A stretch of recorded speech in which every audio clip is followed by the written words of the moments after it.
I didn't find out we were getting divorced from a fight. There were no screaming matches, no slammed doors, just an envelope on the kitchen counter and a sticky note that said, "Please read this before I get home." That's how it ended. 22 years of marriage, reduced to a manila envelope and a four-word message. My name is Jack Donovan. I'm 50 years old. I've been a firefighter most of my adult life, ran into burning buildings, pulled people out from wreckage, dragged unconscious men through smoke so thick you couldn't see your own hands. But nothing prepared me for this, for the silence, for the weight of not being enough. Her name is Denise. We met when I was 27 and she was 24. She was a nurse, sharp, calm, always 3 steps ahead. I was still new at the station, still had something to prove. We met on a call. Elderly woman trapped in a house fire. I carried her out. Denise was waiting in the ambulance, hands already gloved, eyes locked in. We barely spoke then, but a few days later, she dropped off a thank you note at the station with her number. The rest came fast. Dates, laughs, long night shifts followed by breakfast at diners that smelled like burnt coffee and bleach. 2 years later, we got married, bought a house, had Claire, our only daughter, who just turned 21 last month and goes to school in Chicago. Denise and I were never flashy, no big displays, no movie scene moments, but we were solid, or so I thought. It started with small things, the kind you only notice when it's too late. She stopped waiting up for me, stopped asking about the calls I came home from. Sometimes I'd tell her about a fire, how we lost a roof, how a guy nearly didn't make it. And she'd nod, like I was talking about the weather. She started volunteering for double shifts, weekends, holidays. We'd go days without seeing each other. And when we did, it felt like walking around furniture, careful, routine, like roommates with shared history. I thought it was just a rough patch. 22 years, you earn a few of those. But then I found the envelope. She'd already seen a lawyer, already filled out most of it. All that was missing was my signature. I sat there in the kitchen for hours that day. Didn't eat, didn't move, just sat, wondering what part of me she had stopped believing in. When she came home, she didn't look surprised, didn't flinch when she saw I'd read it. She just said, "We'll talk tomorrow," and went upstairs. And that, more than the envelope, was what broke me. The next morning, I woke up early. The house was quiet. No smell of coffee, no sound of the shower. I sat at the table and waited, like déjà vu. Only this time, I wasn't waiting for a manila envelope. I was waiting for a reason.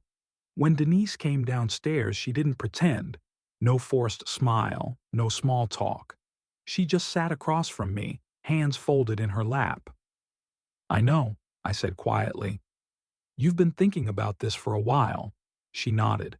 "Why now?" She let out a soft breath, staring at her empty hands like they were holding something fragile. "Because if I don't go now, I won't go at all." "Go where?" I asked, my throat dry. "Anywhere. Somewhere that feels like mine. Somewhere I can remember who I am." I blinked, stunned by how calm she sounded. "You're not just a firefighter's wife, Denise. You're part of me." Her eyes met mine, clear, steady, not angry, just resolved. "And that's the problem, Jack. I've spent so long being part of you. I don't know where I begin anymore." I didn't have an answer, because deep down, I understood. We'd been married for 22 years, raised a daughter, paid bills, survived arguments, stress, emergencies. But in all the doing, I'd stopped noticing the being. I thought showing up was enough, bringing home a paycheck, not cheating, fixing things around the house. I thought that was love. But Denise? She needed to be seen. And I'd been too tired, too distracted, too buried in duty to really see her. "I'm not angry," she said. "Not anymore.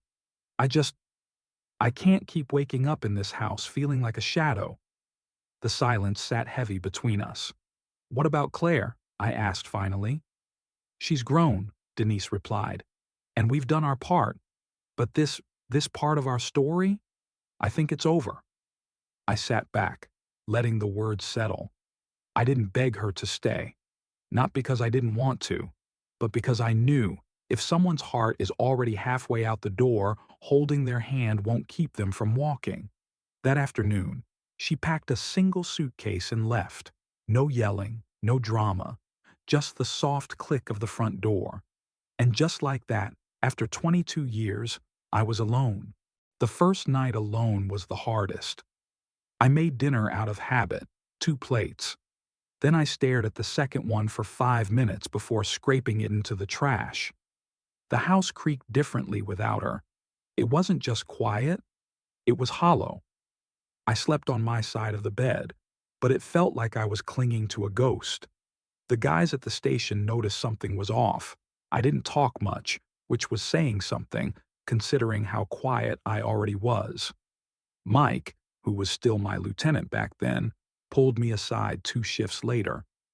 "You good, Jack?" I hesitated. Denise left. He didn't say anything right away, just nodded like he'd seen this kind of thing before. And maybe he had. Firefighters don't have the best marriage records, long shifts, missed holidays, emotional exhaustion. It adds up. "Anything I can do?" he asked. I shook my head. "Just keep me busy." And they did. I buried myself in work, took extra shifts, slept at the station more than at home. The engine, the alarms, the soot, they became my routine, my structure. It's easier to run into burning buildings than to sit with the silence in your own kitchen. Claire, my daughter, called a week later. "Dad, Mom told me what happened. Are you okay?" I wanted to lie, to sound strong, but my voice cracked a little when I answered, "I don't know." She was quiet on the line. Then she said, "You don't have to go through it alone." She offered to visit, but I told her not yet. I didn't want her to see me like that, halfway between holding it together and falling apart. Over the next few weeks, the divorce moved forward. Denise had already spoken to a lawyer. She didn't want much, no drama, no drawn-out court battle. She just wanted her space, her freedom, and a clean break. I signed the papers in my truck outside the station on my lunch break. It was sunny that day. I remember thinking how strange it was that a sky so blue could sit over a moment so gray. I didn't tell the guys, didn't tell Claire. I just drove home, took off my boots, and sat at the edge of the bed. 50 years old, divorced, and unsure of who I was without someone else to be strong for. For a while, I kept living like nothing had changed. Get up, coffee, shift, sleep, repeat. But something was different in the small things. I didn't hum while shaving anymore. Didn't check the front porch for the paper until hours later. Didn't flip through the TV channels just to hear background noise. The silence stopped being heavy. It just became part of the furniture. Claire came to visit in early spring. She brought a duffel bag and a bag of groceries and hugged me longer than usual at the door. "I'm staying for the weekend," she said, not asking. She walked in like she'd never left for college, like this was still her house. And in a way, it was. But it was different now. Her mom's absence hung in the corners like forgotten decorations. We made pasta the first night. She chopped vegetables while I stirred the sauce. "You've lost weight," she said quietly. "I've been working a lot." She gave me a look, that same expression her mom used to give me when I wasn't being honest. "You know you don't have to prove anything to anyone, right?" I sighed. "I'm not trying to prove anything. I just don't know what else to do." She reached across the counter and squeezed my wrist.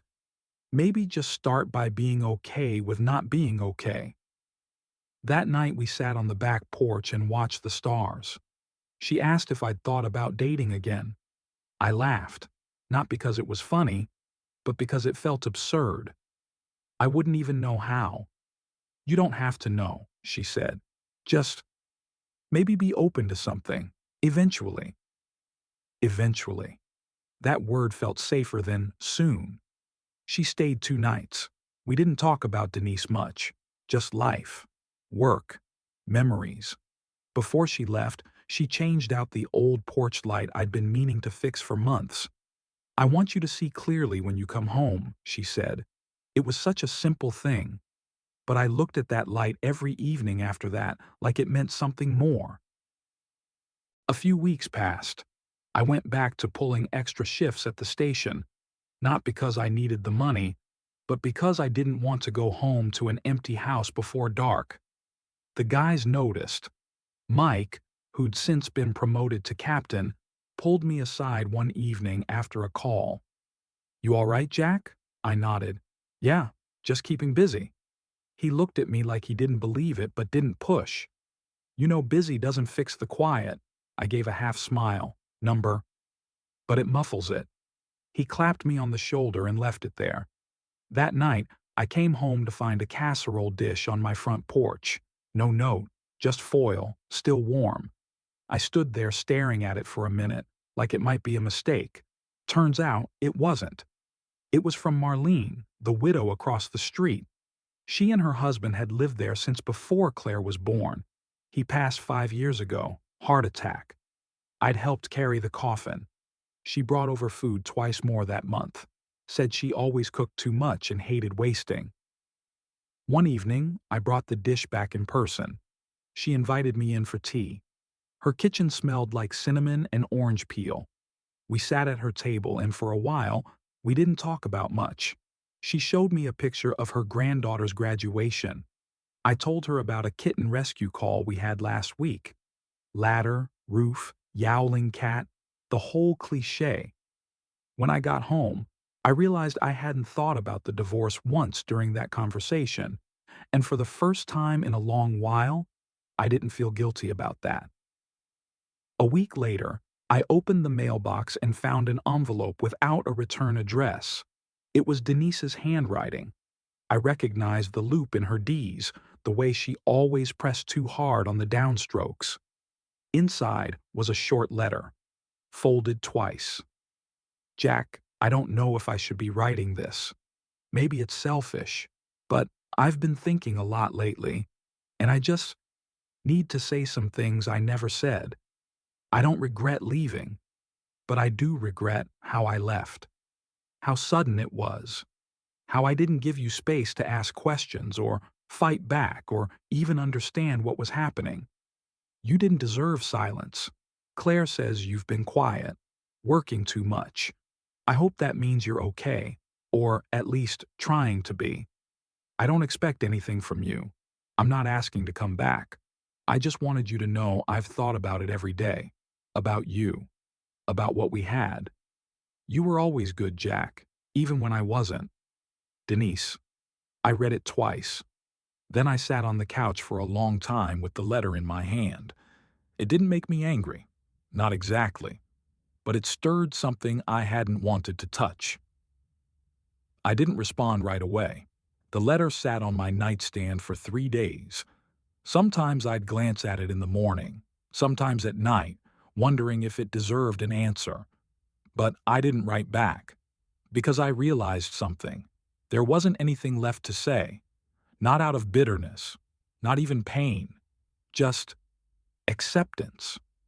What Denise needed to say, she'd said, and what I needed, closure, honesty, maybe even a small apology, I'd gotten quietly in her own way. But I didn't need her back in my life to move forward with mine. A few days later, I cleaned out the last of her things, the scarf in the hallway closet, the book she never finished on the nightstand. I didn't burn them, didn't smash anything. I just boxed it up neatly, labeled it, and put it in the garage. It wasn't an act of rage. It was an act of peace. That weekend, I called Claire. "Hey," she said, surprised. "Everything okay?" "Yeah," I said. "I just wanted to hear your voice." She paused. "Well, I'm glad you called. I was thinking, I continued. Maybe I'll drive up your way next weekend. We could grab lunch. You could show me that art gallery you're always talking about.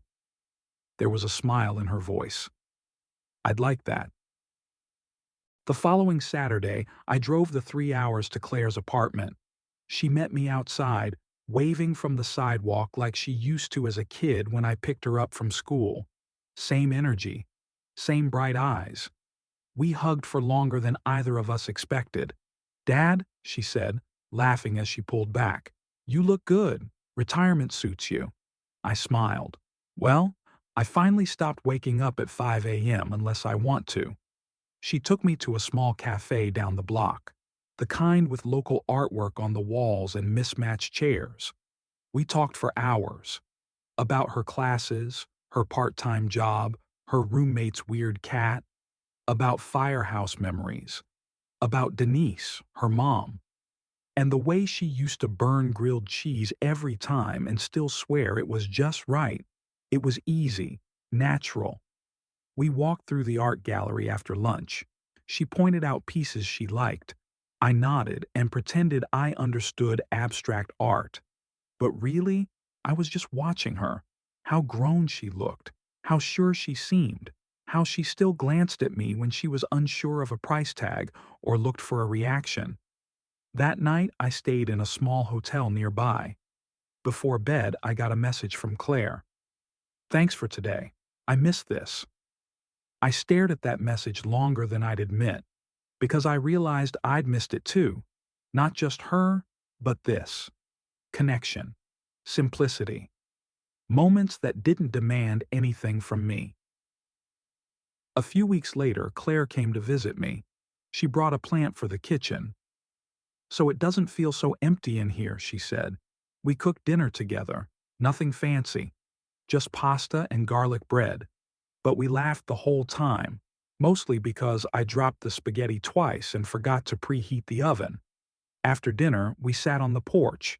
She looked around, breathing in the quiet. I used to think this house was so big," she said. "Now it just feels peaceful." "It wasn't always," I admitted. "But it is now." She nodded. "I'm glad you stayed." So was I. That night, I stood by the window in the living room, looking out at the street. Same trees, same porch-light glow, same neighborhood I'd driven through 1,000 times. But everything felt different, not because the world had changed, but because I had. I wasn't the man chasing closure, wasn't the man waiting for apologies. I was just me. Jack Donovan, 50 years old, retired firefighter, father, still standing, and for the first time in a long time, that was enough.